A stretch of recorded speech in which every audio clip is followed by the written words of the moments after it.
People, good people. Please excuse me if I froze for a little bit. Um, I'm just excited. I'm just so excited at this interview because the guest I'm about to bring on today with Streaming with Swanston is not only a phenomenal rap artist, hip hop artist, MC, but he's also a good friend of mine. Um, a lot of people don't know, back in 2009, I had a salon in Manhattan called Dex, right? I was partners. And I was in the film industry. I was a talent manager. I had a salon, but I was also in the Hollywood industry. I was holding small castings well, they were small to me, but they were for Hollywood production studios and production companies. And I was doing, I was doing my thing, calling out everybody to come and cast for feature films that I had access to. The name of my company at the time was called Blue Chips International. At any rate, I had an open call, and in comes his brother named Nero. And, real clean cut, pretty boy, you know what I mean? I'm from Harlem, so anybody who's clean cut, clean shaven, we call them pretty boys. And Nero, was just this intelligent brother that was in tune with his culture and in tune with who he was, and just in tune with hip hop. And ever since, from '09 to now, we just been, establishing a real good brotherhood and good friendship, talking about everything from soup to politics to technology to, the just the status of Africa, and how we need to go back and then, and build some things out in Africa. Now, Nero's from Liberia, and this brother has been in the rap industry, physically in the U.S. rap industry for as long as I can remember, over a decade now, establishing relationships with great people. And I'm excited. I'm really excited that that I'm blessed to have him,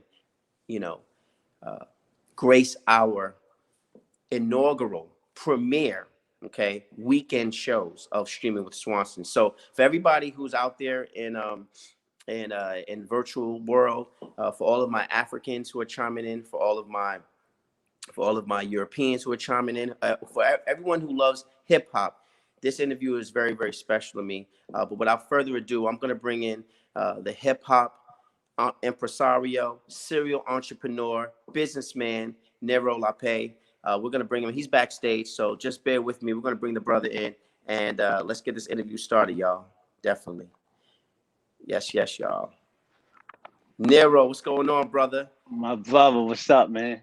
Peace. What up, man? What up, man? I'm excited, man. Appreciate you. Man, God bless you. I appreciate you too, man. There's a lot of appreciation going on, Hell yeah, we've been in this friendship, this relationship for some years, man. You know what I mean? So it's like a long time in the making. So I appreciate everything. You've been watching, I've been watching you, so it's a blessing, man. Yeah, well, I appreciate you just allowing me the opportunity to do an interview with you, because you're a celebrity in my eyes. Now, my rap history, being in the rap game for 2 decades, marketing everybody, son, including your brothers over there at Wu-Tang. And I feel honored that I can give you a platform to talk to a whole different market, of viewers that really need to know that, hey, listen, there's rap artists all over the planet, but now there's an emerging need for rap out of just the Bronx, rap out of America, and you, my brother, first of all, I love your music. Let me just edify you real quick for everyone who's just chiming on now. Nero is his cadence is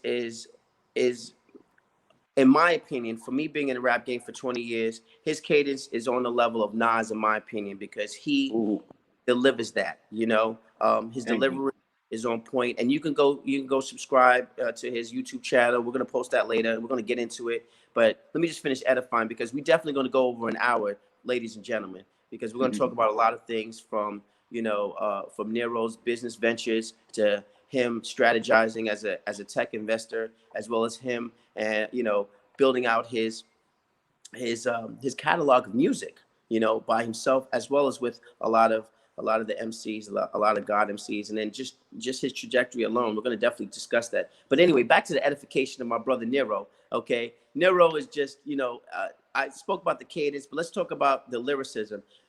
Nero obviously has lyrics, and despite the fact that people may have a preconceived notion that, oh, hip hop, it has to be from New York, because us New Yorkers, we're very, very close knit to our to our culture. But at the end of the day, music is music, and good music is good music, in my opinion. Absolutely. Yep. And if you're a hip hop artist out there in this day and time, speaking to me as a veteran marketer in hip hop, working for a lot of God MCs, you got to bring it. And this is why I wanted to have you, my brother, on the first Streaming with Swanston premiere of an interview of an artist like yourself to come on, because I really respect your grind. I really respect your hustle. As we say uptown in Harlem, we say grussle, which is grind and hustle put together. Respect the grussle that I have watched you, endure over the last 11 years. You came from humble beginnings. You come from Africa, specifically Liberia, the country.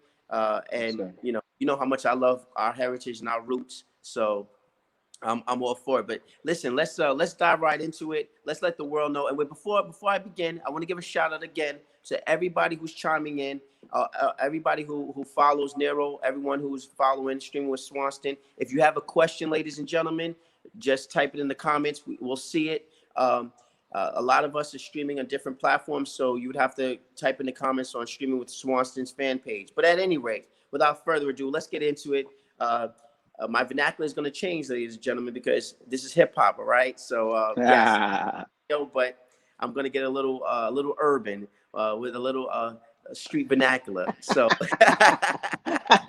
got to bring it back to the roots. I got to. But listen, for everyone who's educated that went to Ivy League schools like Columbia University and Harvard, we're going to be speaking a lot of colloquialisms, okay? Colloquialism. Okay. That's crazy. That's crazy you said that, because in Liberia we have a broken language that we call it colloquy. Okay. That's, you see what I'm saying? See the connection with that. That's crazy you said that. Interesting. Colloquy. Wow. Yeah. That goes to show you that Europe was over there. Facts. So Nero. Yes, sir. Man. You look good, brother. I just want to edify you. Thank you. Good. You're like a model, man. Like thank you, man. You know, hell, the black don't crack. My father always told me growing up, like, as a black man in America, you already have a strike one. So don't give them any reason to be a strike two or strike three. So, appearances is the first thing people look at. You know what I mean? And being black is an appearance. So therefore, I feel like I must polish my blackness and my melanin so it can shine through these hatred that happens in America. You know what I mean? That's just me. I hear you. Yes, and listen, sir.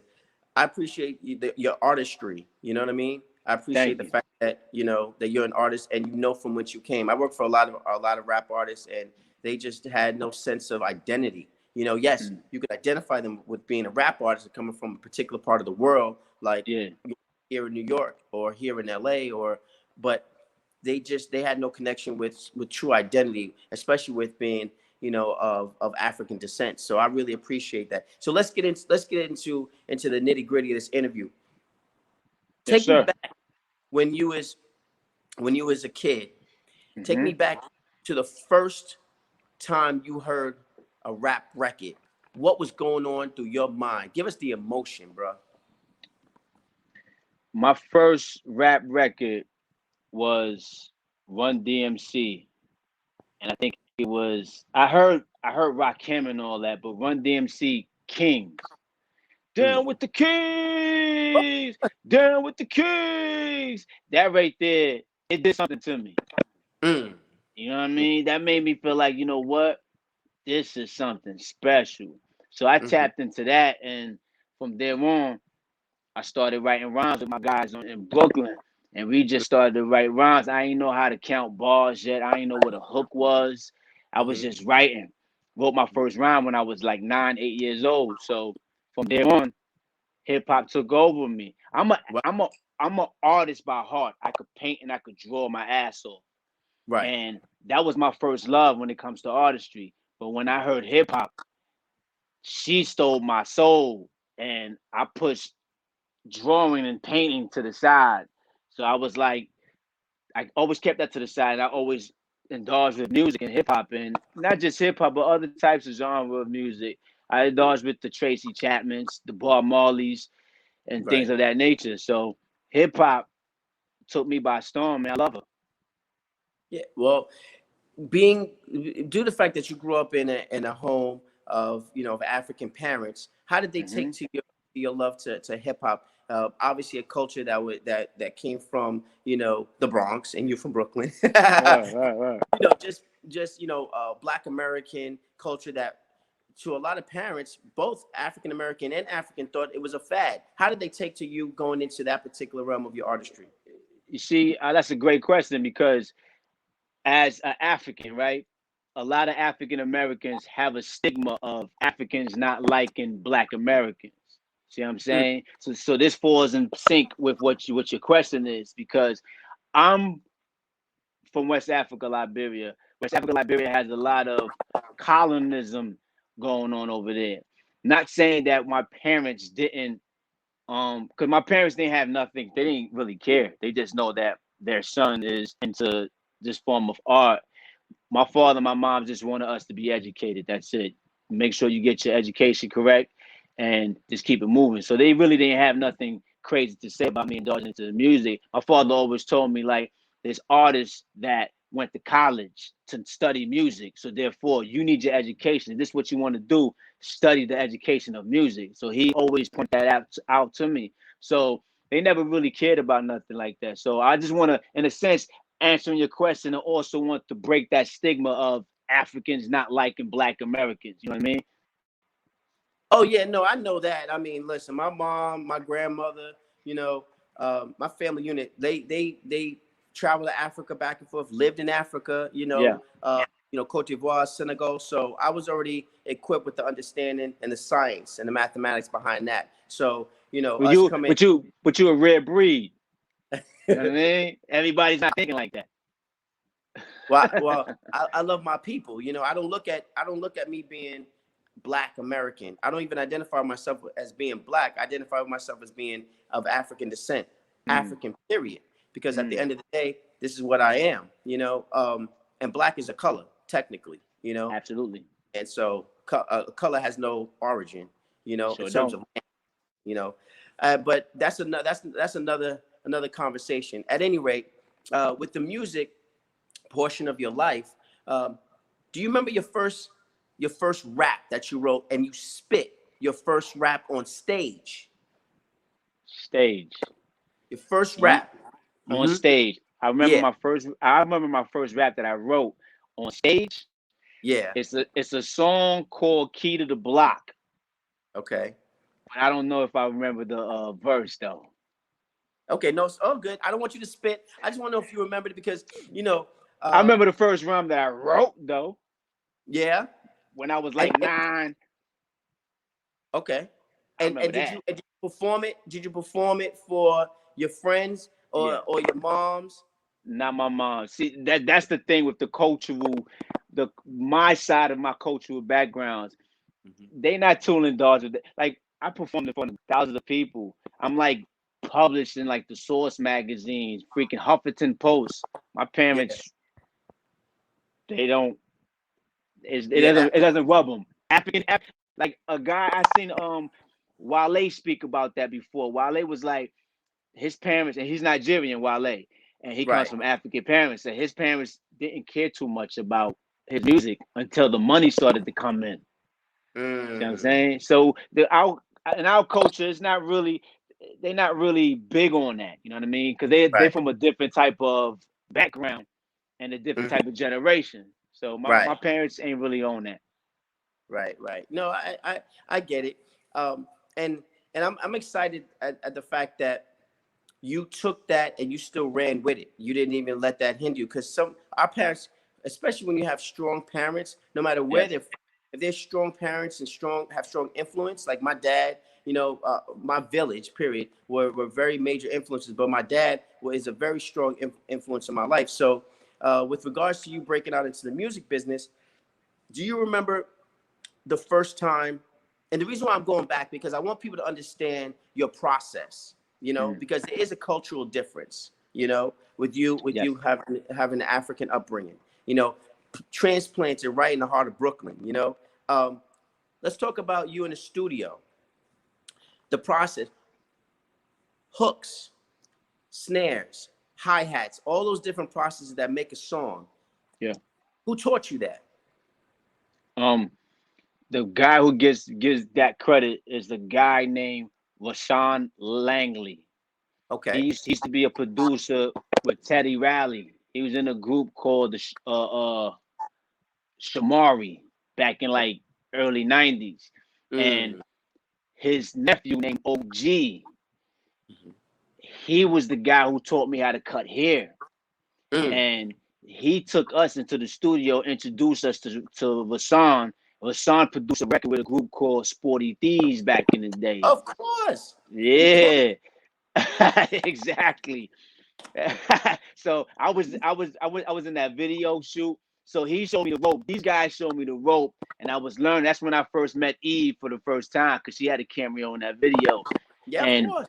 he showed me the ropes with Sean Langley and OG. They showed me the ropes, and I was in New Haven, Connecticut, and It's so that's fun. how I. Yeah, no, I apologize, but please continue. I apologize. I want to tell you something. Go ahead. Kick it. That's how I was introduced to the hip hop, how to produce tracks. I was that. We had a group called Midnight Suns. It was 4 of us, and we was all artists, but I produced all the beats. So I would go in the studio. They would burn their weed. I was the guy that always wanted. I was the guy next to the engineer asking questions like, "What that button does? What does that knob do?" You know what I mean? I was soaking up information. So while I go in the studio, I would lace these beats down and learn how to formulate and structure and produce, because people don't understand there's a difference from beat making and producing. It's a big difference. You know what I mean? There's a lot of producers who don't touch the keys and don't make the beats, but there's a lot of beat makers that don't produce a record.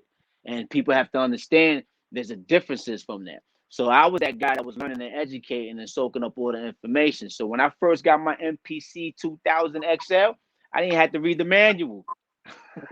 I just took the beat machine and was formulating my production. So OG and Rasan Langley was the one who gave me that inspiration and that understanding of how to formulate productions. Wow. Yeah. So big shout out to OG Langley. Yeah. Oh, yep, so yes, sir.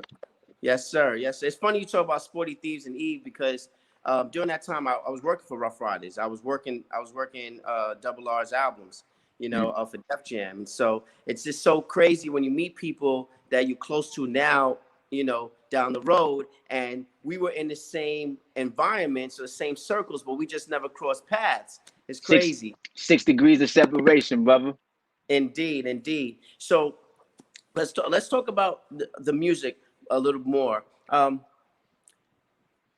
You said that you cut hair a little bit, right?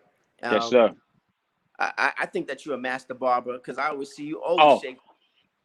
I am a master barber. I am a master barber. You know what I That's what's mean? up. 100%. I 100%. appreciate that. That's what's up. Yes, So, yes, sir. um, in terms of your music videos and your visuals, right? Yes, sir. Are you part of that process? Totally. Do you have, or do you Everything. have a video director come in and? Everything I do is all me, my visuals. That's why my company is called Trust Funds Entertainment, because Right. my kids are involved. My oldest son DPs all my videos. He's the guy behind the camera. You know what I Wow. mean? Everything that you see that's edited is either me and him. We go back to the drawing boards and go back and forth. I have nobody doing no editing besides in-house. That's why I call it Trust Funds Entertainment. because my wife, she participates in what's going on. My 2 little children participate in what's going on. My oldest son participates in what's going on. So, and now I have my extended family that have their children and they participate in what's going on. We contributing to their brand as well. You know what I mean? Shout out to Right. my guy John Pill and Eli the God, because that's the future right there of Trust Funds Entertainment. So everything I do is all me. Those are artists under your label? Not, I want to say they partners. They I partners? don't Okay. want. Yeah, I don't want. It's family affair. You know what I mean? So Okay. I don't like. I don't like that word artist under my. I don't want nobody under me. You know what I mean? We all on the same plane. Okay. Kind of like Rockefeller with Biggs and Dame and Jay. I guess so. Okay. Well, it's three. It's a trio, right? Yes. It's just because the way it turned out. I don't want it to turn out the way No, my no, we're family not. gonna turn out. No, bro, we're not. Okay. We're talking about Rockefeller in his prime. When I worked for Oh, Rockefeller, everything was great. 100%. We're not talking 100%. about this. Okay. This is a positive conversation. You know, Yes, sir. that's Yes, what's sir. up. So that's good to have. It's always, Streaming with Swanston is about talking shop with CEOs like yourself. Yeah, we're talking about the music, but I want the world to know that you are a CEO and you have the intellect, obviously, and the Thank you. fortitude to push through and to Thank you. identify partners like Yes. Dame Dash did with Jay. Yes. Jay was the artist, Dame was the businessman from Harlem. Okay, I had to put that plug in. And then Yeah. and Biggs, Kareem. So it was all three of them that came through and put Rockefeller together and got that P&D deal at Def Jam, and the rest is history. You guys Yes, are sir. doing the same thing in terms of coming together and pushing Trust Funds Entertainment. So what is the mantra behind Trust Funds Entertainment? What moves and motivates Trust Funds Entertainment? What is the ideology behind where y'all going? Because you got Young Money, you have OGs like Cash Money. What's the mantra behind Trust Funds Entertainment for everyone who wants to get involved with your label? Family, Mhm. trust, loyalty. I'm Right. not here to dictate any movement of anybody. I want you to come to me as is, as an individual, as an artist, but as an individual, as first, as a human being. We build characters, we understand each other, grow a relationship, and then we blossom the artistry. I'm not Mhm. here to try to mold you into something that you want me to think that you're supposed to be. If you Right. have that mind, if you have that mind state of thinking that because you see my accomplishments and my goals, you think because I've done that and I'm going to rub that on you. I don't want that on my team. I want you to come to me as is so we could grow together. You know what I mean? So you like people running up on you like I used to do when I wanted a job over at Double Hell R. no. Nope. No, okay. Nah. That Those it was a days, different those bit days of is time back in the yeah, I 90s. want to say those days is over right now, man. If anybody running up on anybody right now, I would say if anybody trying to sign a record deal right now is right there. You Okay, know what I so mean? let's talk about that. Let's talk about Yeah. the independence, right? Yeah. Is independence a prime goal of yours? It's the key to success. You know what I mean? Okay. You got guys like in today's world, you got guys like Russ. He's like the digital pioneer that's holding the torch and giving out free game. You had guys like Rockefeller, Jay-Z. You had guys like Master P. You had guys like Jay Prince. These guys are like the the old school days of independency. You know what I mean? So if people haven't learned from artist mistakes when they signed deals and had couldn't do nothing with themselves. You know what I mean? You had a dictator to tell you how to breathe, how to live, how to dress, how to write. If you want to, the contracts back in the days was literally telling people that they're slaves. Those Mhm. words slave was in the contract. So Mm. if literally, so if you don't understand history of the business that you're getting into, you're brain dead, in my opinion. Any business. Right. No, and that's good. That's good knowledge, especially for the youngins who are chiming in, watching.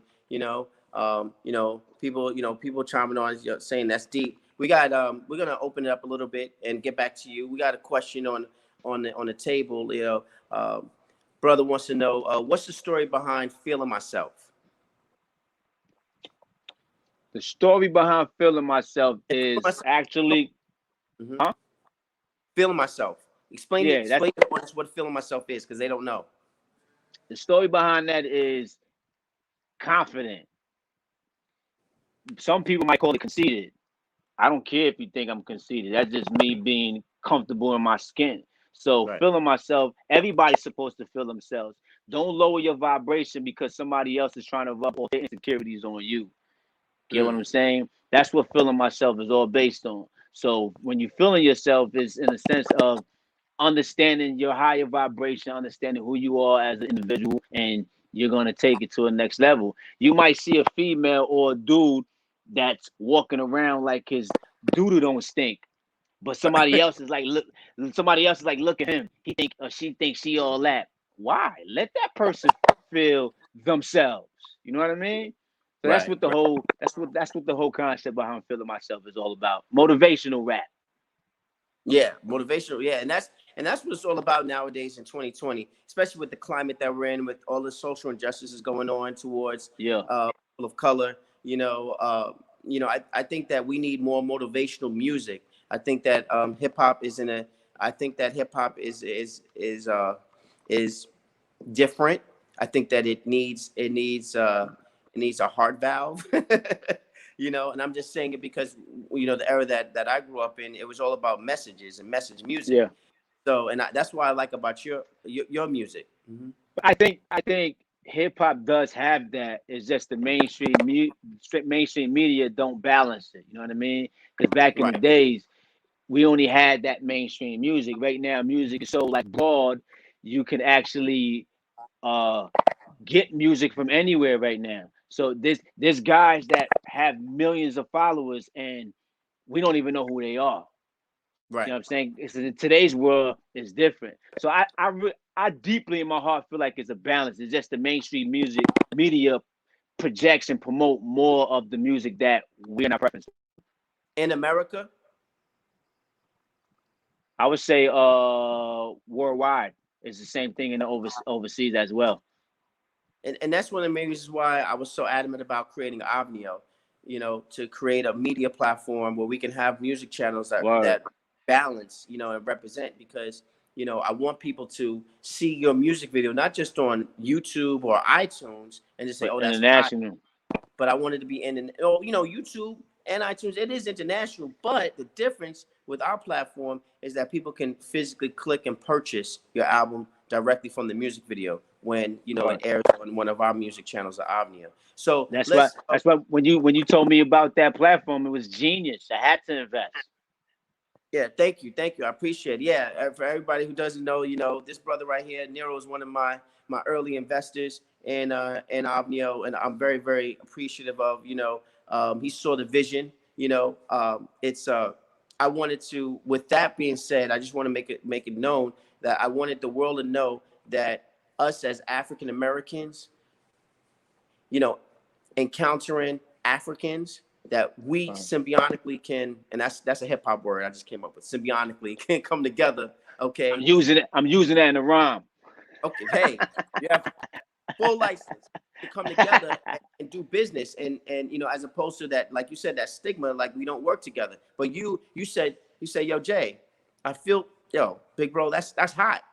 I want to invest. I was like, oh, okay, that's okay, let's go, because I wanted to change that whole narrative. So let's get into let's get into some of the people that you've met throughout your journey, because I want to talk about, you had a pivotal moment where you hit bottom, okay, and you wrote a book. Absolutely. Yeah. Right. But before we, unless you want to talk about that right now, I was going to get into some of the people that you breathe the air that they were breathing, and you Right. had wonderful conversations, and we want to get to that. But you want to discuss a little bit about your book, because a lot of people know that you're a great author. I love your book. And the book is Thank you. entitled "Homeless with a Rap Deal." Homeless with a record deal. Yes, homeless with a record deal. It's The record actually deal. a memoir, and it's actual my life. It's something I was going through. I was married. Currently married, still married, 11 years strong. Whoop whoop, tootie whoop to me and my wife. But we married homeless without kids, 3 kids and her little brother. And it's a struggle out here at times, you know what I mean? And this was like 6 years ago. So as an entrepreneur, people don't understand the hardship that comes with entrepreneurship. They think it's a cakewalk. They think everything is handed to you, and it's not. It's like if you don't hustle, you don't eat, you don't put food on the table, you don't keep a roof over your head. So through that process, life takes its course. You know what I mean? So, and my wife is my backbone. She's my support system. She's my goddess next to my wife, to my mom's. You know what I mean? That woman is like neck to neck with my mom. So I put on a high pedestal in my life. So she's always showing proof to me. So my book is basically based on my experience of homelessness while I signed with a record deal, putting out my record called King. That's actually on YouTube right now with a dope ass video. So that's what the book is based on. My experience of being homeless with a record deal. It's a true story too. And it's also a self-help book because I give you a lot of gems, a lot of jewels, and a lot of experiences of my experience. And I give you also information on how the music business is. Because while I was going through my journey, I experienced the knowledge of the music business for my trials and tribulations. And I put those information in the book as well. Wow. And I just posted a picture of you in the studio and everything because I want people to just have this image right in their mind. This is you in the moment, correct, Nero? This is you. Yes, at yes, the studio. sir. Yes, sir. I'm actually in H2O studio. That's Raekwon the chef studio right there. Oh, okay. This is Raekwon's studio. That's Raekwon. That's Raekwon's oldest studio. He got something right now being built. Yeah, that's Raekwon's studio right there. That's nice. Yeah. So I mean, we could definitely segue into your relationships with working with a lot of rap gods, basically. You know, especially with having one of the most prolific lyricists. You know, in my top 5, Raekwon the chef. Okay. You know. It's the And goat, man. I remember running into Ray, at a party for Hot 97. It was like we took pictures, me, Ja Rule. It was just crazy, several years ago. And it's like, just to be in the presence and him and I kicked it a little bit about how I used to drink 40s with Old Dirty Bastard. A lot of people know that I used to drink 40s. I was 19. Old Dirty Bastard. Who did drink 40s in the hood back in the day? You know what I mean? So how did you and Ray come together and build that friendship? How did that come about? To make a long story short, it's 6 degrees of separation. Okay. It's literally 6 degrees of separation. Right. My father, he's a political guy in my country, and Park Hill, Staten Island, used to have an event called Park Hill Day Parade. That's when his brother K used to put together these performances for upcoming artists. And I went to go perform, and a shootout broke out, so I didn't get the chance to perform. And fast forward, make a long story short, like I was saying, 6 degrees of separation is different people within these years that connected me with Raekwon. And the last person that I know this person, that know that person, that knows this person, connected me with Raekwon. His name is Torre Designs. He's one of the top-notch celebrity designers that's in Manhattan. And from there, Torre Designs, he's from Ghana as well, African connection. And from there on, I started to be Raekwon's personal barber, and we grew a relationship. That's my mentor. He's like my big brother to me. So it's like from there on, he gives me gems. He gives me a lot of information and just life experience. You know what I mean? That's my OG right there. You know what I mean? All love for that guy right there. So that's how the relationship with me and him. And this is like going on. This is a 10-year, 9-year relationship. Like he schools my son. My son is acting like a knucklehead type situation. You know what I mean? He's big brother. He's big brother, man. That's deep. So you got 2 big brothers. That's what's up. I got 2 big brothers. Yes, sir. I got 3 big brothers. You one of them. Because when you started Big Bro, I was like, am I that old? Really? I'm like, okay. But it's all love. I listen. I take it. I take it. But this is awesome, man. So with with your journey in rap and the digital space now, right? Have you found it much easier to get your music out because you have so many platforms like Spotify and CD Baby, Reverb Nation, and all these other all of these other platforms? Have you found it very, very easy to get your stuff out, and this is the big question, and to collect the royalties that you like to have? That's Nero, we a great. can't see you, That's a Nero. great. Hold on, my bad. I'm sorry. You That's blanked a out. great. Hey. Yeah. That's a great question. Yeah. In the beginning of this digital world, I didn't, Okay. because obviously when things are new, everybody's learning situations. But at this particular moment, yes, I have found that resource, and I learned that is all based on, a lot is based on digital marketing.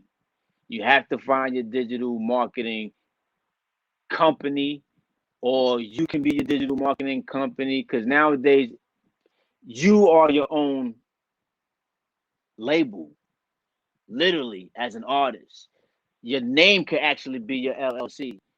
You know what I mean? And then you create your LLC, and then you find these digital companies that can actually target your songs and place it on Spotify playlists or Apple playlists that can actually take your music and put it right in front of a certain demographic of people. Back in the days, you have to pay record labels they would give you your advance money, and within that advance money, they're taking all that out, and you're not even knowing that. So yeah, you in that fancy car, you in that 5-star hotel, you eating that fine wine, you drip in that fashion that you're wearing, not knowing that's coming out of your budget. Nowadays, it's all within yourself. So I found it now at this particular moment. I found it kind of quite easy. You just need a budget. Right. You need a budget, right? So for all our rap artists that are coming up, that think that they can they can have the notoriety, like a Takashi 69 with millions and millions of of views, and Little Dirk and all those guys, the Little Yachties and the Juice Worlds. You still need a budget because Mm-hmm. not everyone's gonna get that type of shine. We got a question So, from the audience. Are you performing in other languages, Nero? yeah, on my album right now that I'm dropping, I don't have a title for it, but it's a mixture of my Liberian culture, Afrobeat, and hip hop beat. I'm bridging the gap. You know what I mean? That's why I respect guys like Davido and Wizkid, and also Burna Boy, Tiwa Savage, because these artists that I just named, they actually are working with American artists. So now they're bridging the gap from Africa to the diaspora. So, but a brother like me, I'm special because I was raised in the diaspora and my background is back home. So I actually have the best of both worlds. I understand both worlds. So yes, I'm speaking Gola. That's my tribe. That's on my album. There's going to be certain languages, I'm sorry, excuse me, certain slang that I will be saying on my album. And yes, I am speaking in a different language on my album. Well, I'm interested in hearing some Gola, right? Yeah, Gola. I'm actually tapping in. Gola. I'm talking to my father. I'm talking to my grandparents, my grandmother that's back home. I'm talking to my uncles. I'm actually like, how do I say this? I'm tapping in. You know what I mean? Because I want to get this correctly. I don't want to disrespect my culture. I don't want to disrespect my Liberian people. Because that's the whole purpose of my album. Because I'm like in the middle. Some people that's from other countries could actually relate to what I'm about to say.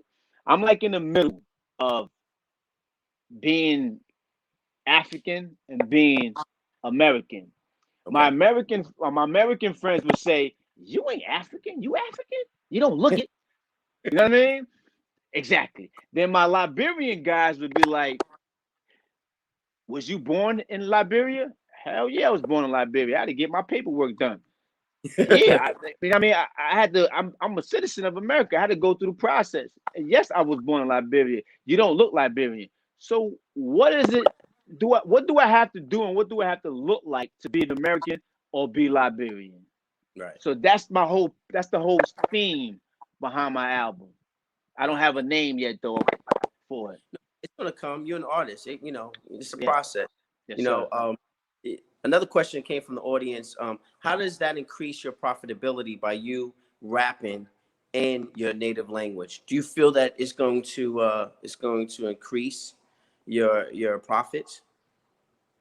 I will say the profit is not going to increase in finance. It's going to increase in credibility with my culture. I'm going to connect with my culture in a different level. So I will consider that being a profit, not finance.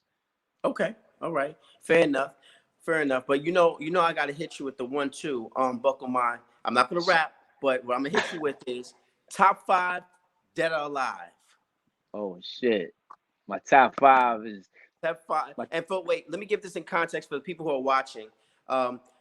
In hip hop, if you really really love hip hop, everybody has this running question. If you love hip hop and you love MCs, you have your top 5 favorite rap artists of all time. Everybody has that if you really love hip hop. So top 5 dead or alive is always asked within our hip hop culture. So for all my people in Europe, all my people in South America, Brazil, Argentina that are watching, and my people in Canada and down in Mexico, top 5 dead or alive, that's what it is. So I'm asking Nero, okay, hip hop artist, straight from Liberia, transplanted in New York City, Brooklyn to be exact. Let's go. What is his top 5? Who is his top 5 dead or alive MCs? Now Nero, we can do this. We can go back and forth because we're gonna transition to some of the people that you've been around. We go back and forth. I'll give you one. You give me one if you want, or you can just spit the whole 5 because I could go into that and then I could go into the into the albums. But let's just do top 5 dead or alive. Kick it. I'm KRS-One is my first. KRS-One, really? That's my first. KRS-One is my first. He's on the top of the totem pole. KRS-One, okay. What comes that? Well, and I was a blessing when I met him that day. And I came to him with a book. He looked at me like no other rapper has presented me a book. They always presented me a demo. I came to him with a book that I wrote. So that blew my mind and blew his mind. That's mean. That's mean, brother. That's mean. Word. It's not an order. Also, I'm just throwing out. No. Everybody say that. Just top 5 dead or alive, brothers. Don't be scared. Give me the top 5. So KRS-One. Big shout out to KRS-One. Legendary God MC, founding father of hip hop. Definitely. I'm listening. Who's next? Raekwon the Chef is definitely up there for me. You know what I mean? That's like, come on. How my big brother is not gonna be on the top 5? You know what I mean? Yeah. Are you yeah. See that? That's No, I'm not seeing that. Yeah, Raekwon the Chef saying the wordplay with Ray is extraordinary. You know what I mean? It's something else. So he's my number. He's on the list. Obviously Jay and Big. That's like out of the question. That's like 4. That's 4. Yeah, that's 4. Jay and Big and KRS-One. Wow, you put Jay and Big in the same. Okay. Yeah, Top 5 yeah. dead or okay. I'm Brooklyn all the way. You know what I mean? And I have my reasons of why everybody is on my top 5. You know what I mean? And not for nothing, I'm shaky between, and I'm moody with this one right here. My days is off and on when it comes to this one. It's either Rakim or 50 Cent. I've worked for both. I've worked for all the artists you just mentioned, including KRS-One with his hip hop school. And wow, I've never heard of that. Rakim or 50. Wow, 50 is a lyricist. 50 people don't pay attention to 50's wordplay, his lyricism. Me, I put people in the tops for particular reasons. It's not just, if you want to tell me lyricism, I will give you a different lineup. You know what I mean? But I would say probably 4 of those guys I just mentioned would be in the lyricism lineup. But when it comes to just top overall, every individual have their reasons of why they're my top 5. And some of them is not based on lyricism. You know what I mean? Like 50 Cent, business articulations, market articulations, the way he came from and where he's at right now is extraordinary to me. Jay, his lyricism, his business strategy and things of that nature is crazy. Rakim, he changed the flow. He changed the rhythm of rapping. Before Rakim, it was a hip hop. Rakim actually played the saxophone and utilized his saxophone notes and made sure that he will rap the way the notes of a saxophone would be played. That's why we have certain bars in rap because of Rakim. You can't take that guy out of the five. Are you kidding me? This is science. This is beyond something else right here. This is another frequency outside of the world that surfaced inside this human being to change a whole genre of music, man. Okay. Rakim the God. I hear you. I hear you. So I'm a deep individual. Sorry to get too deep on you guys. No. We know. So we're gonna bring it back around because we got an international audience and we're talking about Nero's top 5 MCs, the best MCs he likes to listen to and overall and we're gonna definitely bring Nero back on to talk have just a total hip hop conversation because I wanted to give a retort, but this is your day, brother. This is your interview. So yeah, no. So let's get into the business of it with regards to security and investment as a rap artist in today's market, right? Do you feel, because you spoke a lot about your family unit with your children and your wife, which is commendable, do you feel that investing any money you make from your businesses is essential to reinvest in other companies to secure your financial independence for your family? I would say anything you invest in, as in companies, as in stock, you should also be a consumer to it. You know what I mean? So if you're going to invest into you better be a consumer to it. If you're going to be invested into Apple, you better be a consumer to it, because those money that you spend into Apple and Omnio all the time, you're getting it back. You know how many people are spending money in these companies and not getting nothing back in return? Right, dividends, yeah. No Yeah, dividends. so no dividends, so you might as well invest into that. So it's absolutely 100% important to invest into companies to get back Right. some finance. I'm also big on real estate as well, because real estate is another form of way of making your Secure bread, financial. security finance, when you get equities and things of that nature. And when you're in your music business, that's why in music business, be independent, secure your equity, build your equity. So now if you want a higher platform from these billion-dollar corporations, you have leverage. You know what I mean? So you go to these companies with your leverage and you tell them what you want, how you want it, and if they want to deal with it, they don't have to deal with it. Create your leverage so everything could be copacetic when you go to these record labels, and vice versa when you have, even same thing with real estate. If you don't have enough leverage, which is money and credit, they're gonna look at you as, you want this house, you have to give me this. But if your credit is right, and if you have a certain amount of finance, they will try to work with you in any way because you have leverage.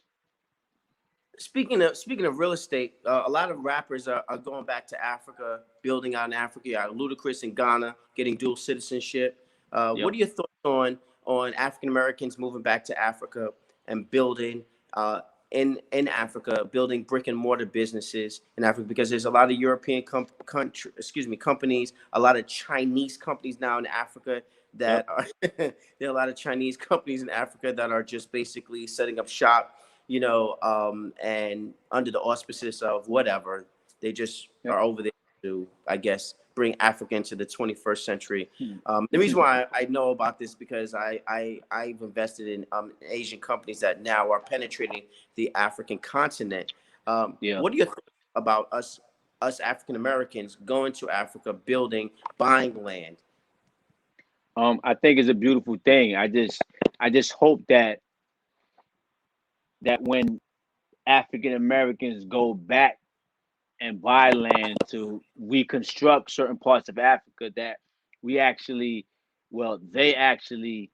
study the culture and study the people to understand the people's vibrations, so you could tap into that vibration and actually be one, and just don't focus on currency and money. You know what I mean? Because if you're going to focus on just the currency and the money, that means you're not focusing on the people. And the people are the foundation of every land. So if you're just going over there to make money, you're no different from the white man or the Chinese man. Mm-hmm.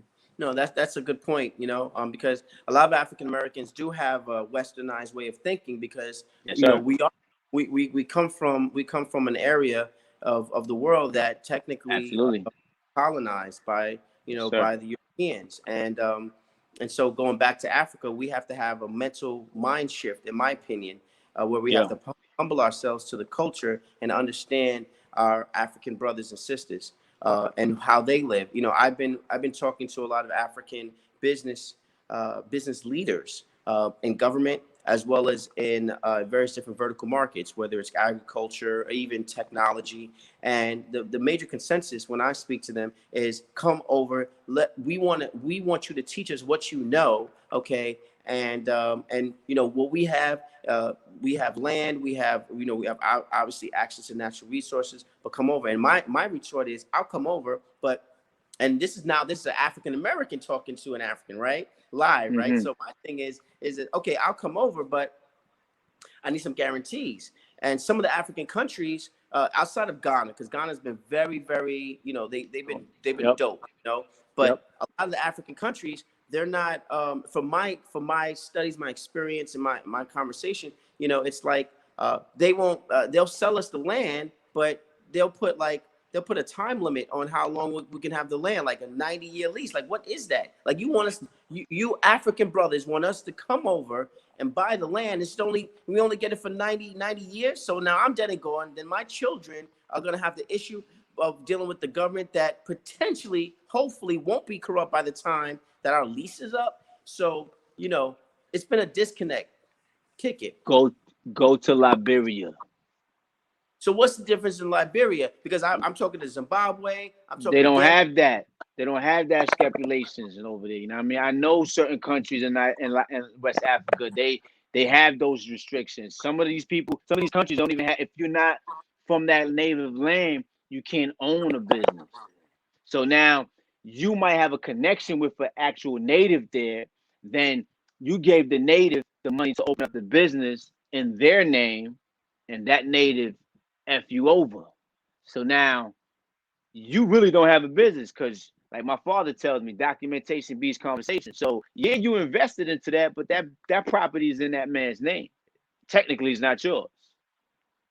But in Liberia, we don't have things like that. You know what I mean?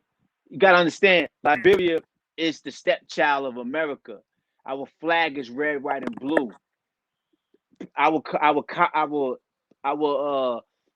capital is named after the fifth president of America, President Monroe. Our capital is named Monrovia, named after him. The largest rubber plantation is in Liberia, how Firestone creates all this rubber for the So world. people, just put it in context. So the people that don't know who Firestone is a manufacturer of tires here in America, right? Yes, sir. If you guys don't know, go Google Firestone. They make tires. So you're saying that Yep. Firestone technically gets their rubber from Liberia? Absolutely. It's been going on forever. I'm talking about over hundreds of years. So So is it like? they're plant. Is it No, like go ahead. what? Go ahead. They platform. They home base is in my country. My country produced the most rubber. Mm. Liberia. I will send you videos. My country produced the most rubber. Like the history of how Firestone is Firestone is because of Liberia. You know what I mean? Every ship that sells sea, I'm talking about big ship, get registered in my country. That's why it is a flag of my country's flag is on ships. You know what I mean? It's like the DMV for ships to sell sea in the Atlantic Ocean, the Pacific Ocean, and all that. My country is that DMV for big ass ships that sell the sea going across the globe. And Mm. Liberia has a very monument and connections with America, Okay. 100%. That's new news to me. I didn't know that. So Liberia produces the actual rubber. So wow. So if I were to invest in any business in Liberia, would it be rubber, or they have that market on lock? I don't know if they have the market on lock, but if they don't, I will advise to invest into that rubber. Well, 100%. well, I'm excited the fact that you told me that Liberia doesn't have restrictions on buying land, hectare acres, Yeah. of Yeah. land. You guys have natural resources just like Zimbabwe. I have land in my country. My mom's have land in my country. Right now, we building on our land right as we speak. My father literally today went back home today to check out on the land and check out on my grandmother. My grandmother's is in her way of transitioning to the other side of the world. She's the reason why I'm connected to King Anjola. King Anjola had 3 boys, and one of the boys had a daughter, and the first daughter, and which is my grandmother, and I spoke to her a week ago, 2 weeks ago, and she sounded excited to leave.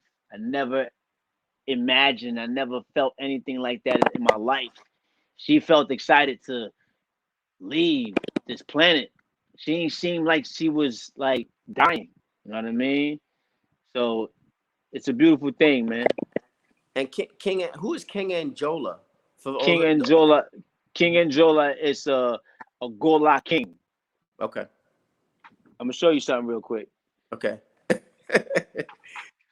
If you can see this, Yeah, now that's bring it his close to grave. the camera. Bring it That's closer his to the camera. that's his grave site. Wow. So Yeah, give us in context for the people who don't know who King Anjola is. Who would he be compared to here in America, so people can understand the magnitude of who King Anjola is? nobody can't compare him. I Sorry, like that. can't compare him. You can't. You know what I No, mean? Royalty, man. And I'm blessed and I'm grateful to be a part of that bloodline, man. Great. that's I didn't find this out when I was like 15, 16, 17, 18, even in my 20s. I was a knucklehead. You know what I got it. mean? Hmm.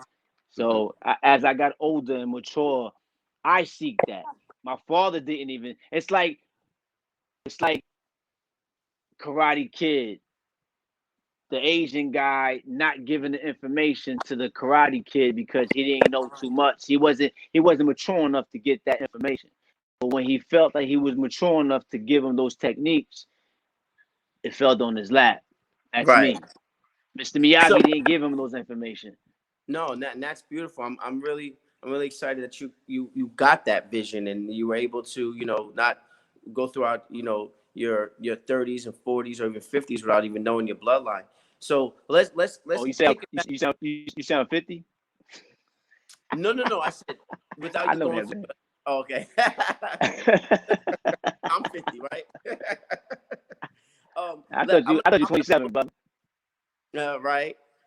I'm gonna post a couple of images I want the world to see, and just take us back a little bit under 60 seconds with these great individuals that you had great conversations with, because you're around a lot of celebrities just like I was, but people always ask me, and now that I'm on the other end, I like to ask you, what was the energy? So we're gonna kick it. We got this one image with you and Grandmaster Cass, legendary. What was that Grand like? Grandmaster Cash, he's a humble dude I'm gonna say that 100%. He probably don't even know the story I'm about to tell. Before that picture, right? I connected with him years ago before this picture, and he gave me his number. I wanted to get like a drop for him for a mixtape that I was doing. He actually called my phone unexpectedly because I didn't know when he was gonna call unexpectedly, and I was like geeked. I only get groupified and groupie-ish, but I keep my composure for guys like these, like that, like this. So he called my phone and left the drop on my phone so I could put that on my mixtape. He probably don't even know because he's hip hop, bro. So he probably don't even know. And that moment to me was like priceless. And I didn't even mention it to him because when it comes to these guys, I just try to keep my composure, keep it cool, and conversate. But that moment right there was precious to me, and that's the beauty of influence because you can influence somebody and you don't even know that you're influencing them. You know what I mean? It's Hmm. beautiful, man. But that was a great moment for me right there. I'm glad. Let's let's go to one of the media moguls of hip hop. You know, legendary Ralph McDaniels. How was Ralph. that? Ralph Ralph is the McDaniels. man, man. He's another humble soul, man. He's the guy that connected me with Travis Swan to give him my book. Mm. Yeah, Wow. he was the bridge for that. You know what I mean? He follows me on social media, and he sees what I'm doing. He invites me to a lot of his events. He invites me to his book signings that he do, and in the Queens at the library. So he's a humble dude, man. That's my guy. So I'm gonna switch it to this brother right here. You know who this is? Oh That's man, Jazzy Jeff. that right there was just a photo. How was that encounter? That was a photo op because Ray had an event. We was in Canada right there. Okay. Ray and was it the whole Woo? I'm not sure. It was either the whole Woo or Ray and Ghost. I know definitely Ray and Ghost had a show in Canada, and it Raekwon, was right? back. Yeah, Raekwon, and it was backstage. And I'm over here again. When I see these types of guys, I feel I get in my little emotions, but I keep my composure. I just see him. We was in the backstage and dressing room and all that. Everybody doing their thing. Public Enemy was there. Wu Tang, Jazzy Jeff. I'm like, yo, in my mind, I'm like, I gotta get a picture with Jazz. You know what I mean? When's the next time I'm gonna see Jazz? So I got that picture now. And when I see these guys, I always thank them. I'm like, thank you.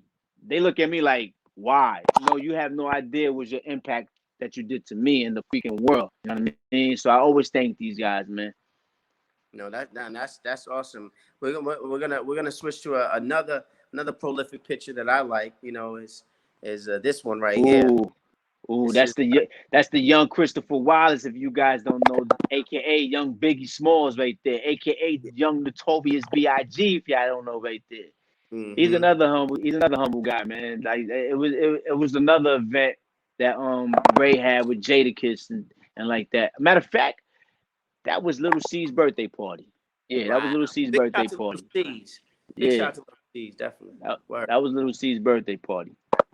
That's awesome, man. And now let's go to this image right here. This is just like I just Oh, this is from your yeah, catalog. my last, yeah, that's my last single. Where I Be. I shot the video. We shot the video in Liberia and America. So we went back and forth. And mind you, the guy behind the camera at the time was my 16, 17-year-old son at the time. He shot that video, and we shot that Whoa, in Liberia in America. wow, wow, Yeah, that's that's all. awesome. That's my vision, mind you. My wife designed that outfit.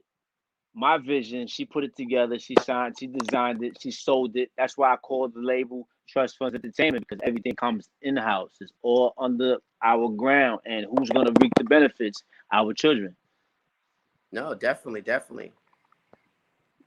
I'm excited to even show the world, you know, that they can even they could go to your iTunes and download Where I Be. I like the single myself, you know. Great hooks, Thank you. you know, great delivery, you know. And you know me, I don't blow smoke, you know. I tell her how it is. So All right, if you guys yes, sir. chiming, yeah, definitely. If you're chiming in right now, big shout out to everybody and that's in Africa, chiming in from Tanzania, chiming in from Ghana and South Africa. Big shout out to all my people down in Cape Town, as well as Brazil. I'm here interviewing the most prolific, in my opinion, Liberian hip hop Thank you. artist. Thank you. It out of Brooklyn, Thank you. Nero Lapae. He's just phenomenal. He's coming out with his album in 2021. It's untitled, but he got some great joints that's coming with some great MCs on there. But most importantly, you know, he's coming with a whole image of bridging the two worlds of Africa and the African American world together, and really talking about those Absolutely. that it's not really talked about in our community, and just meshing it together. And I'm really excited to even be a part of your history, brother. You know, Thank you. I'm excited to even interview you. You know, Thank you. I have one other image that I wanted to post up because this is a, you know, if you're not in hip hop, and if you're just reading about hip hop, you wouldn't even know this particular person I'm about to pop up that Nero had the pleasure of being around. This is one of the founding fathers of hip hop. Okay, this is Cool Herc. Ooh. Okay, yeah. Yeah, let's get it in. Oh, that was a moment right there for me, man. Like when I seen him, check this out. Yeah, I I'm had a listening. radio, I had a radio interview Hmm. that day. I think it was in the Bronx or Queens. I forget what station it was. I'm walking in, and the person ahead of me getting the interview was the guy with shades and locks that had his hat and his locks. And I'm looking, I'm like, this guy looks so familiar. And he's tall as hell. Come to find out, it's Cool Herc. So I'm sitting here like, are you fucking kidding me? That that that I'm about to get an interview by these guys and Cool Herc is in front of me? Hmm. Yo, I must be going the right direction in my career. Are you kidding me? So I see him, I'm like, again, thank you for everything you have done for the world.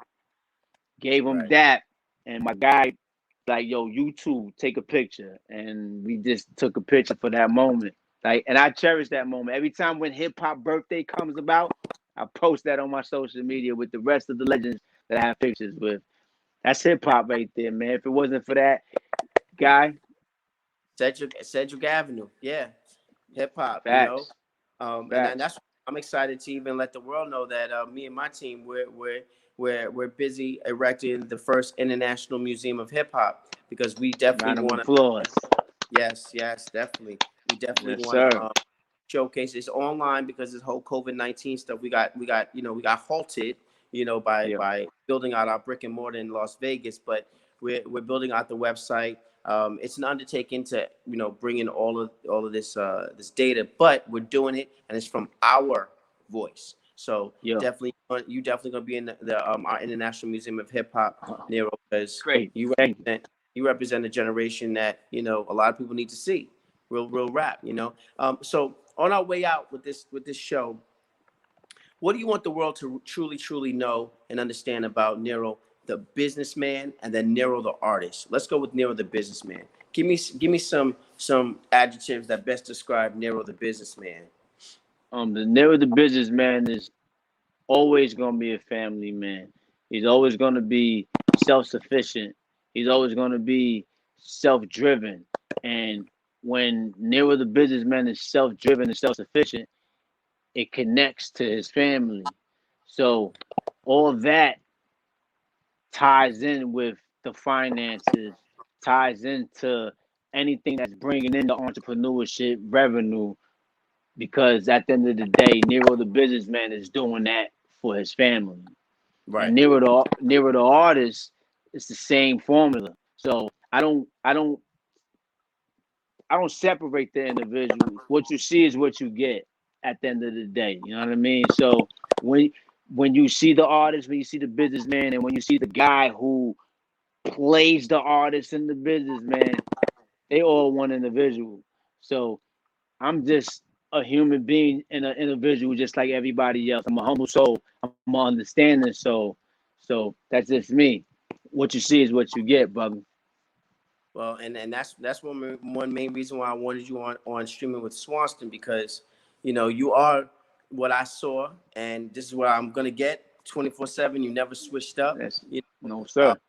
I like to take this moment to truly tell the world that you are an African American.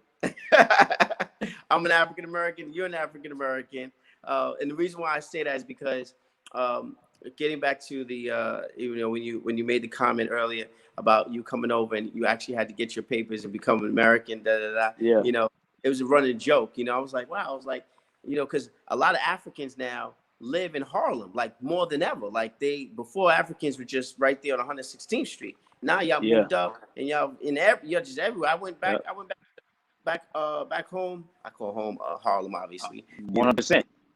You already know, right? I went to Yes, Harlem. sir. I went back home, about 2 years ago, and I was like, what? They got African gangs now? I didn't even know that. Like I'm You got thinking that they're gonna speak Wolof or Swahili, and they say, yo, what's good, son? Yo, bro, chill, bro. And these brothers are like straight up coming out of yes, sir. one of those African restaurants where the father's wearing the African garb, and then these brothers are coming through, and it's like, with the no hairline, you know, like Sir. talking like, what's up, bro? What's good? I was like, word. I was like, okay, I hear that. Yes, sir. And the new wave of African Americans, you know. Absolutely. I was in Minnesota and I was Mm, seeing nothing but Africans, Liberians, Ethiopians. Now there's a new wave coming from Ghana. This is a rap group. I forget their name. And they speaking in their dialects, but it's over Brooklyn drill beats. And they killing it right now. I'm like, what's wow. the language? What's the language in Ghana? You said. It's different language. There's different dialects in Africa, so Right. it's based on the tribe. So I don't know what dialect they speak. I don't know what tribe they are, but Okay. it's. I will send you a link. These and connect with them. These guys is like they was popping right now in Ghana. They actually rapping off of drill beats. You if you put it on mute, you would think they in Brooklyn. Really? But Wow. it's crazy. The scenery is just African scenery, and they just vibing to Brooklyn drill beats. It's crazy, man. So Well, yeah, we all connected, man.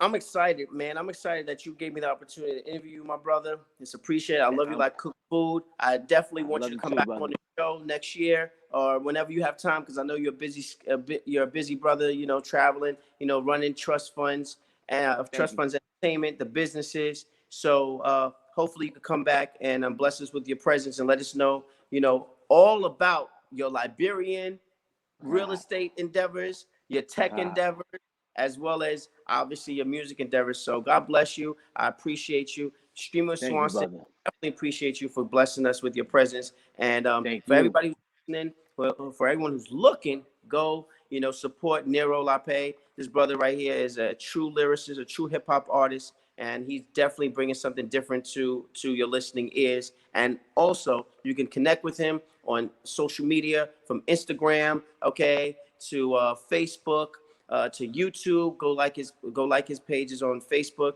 Go follow him. You know, hit him up, talk to him. You know, he's very, very, very knowledgeable. And this is one main reason why we started Streaming with Swanson, because we want to talk to CEOs like you, brother, like Nero, and then Thank talk you. shop all the time.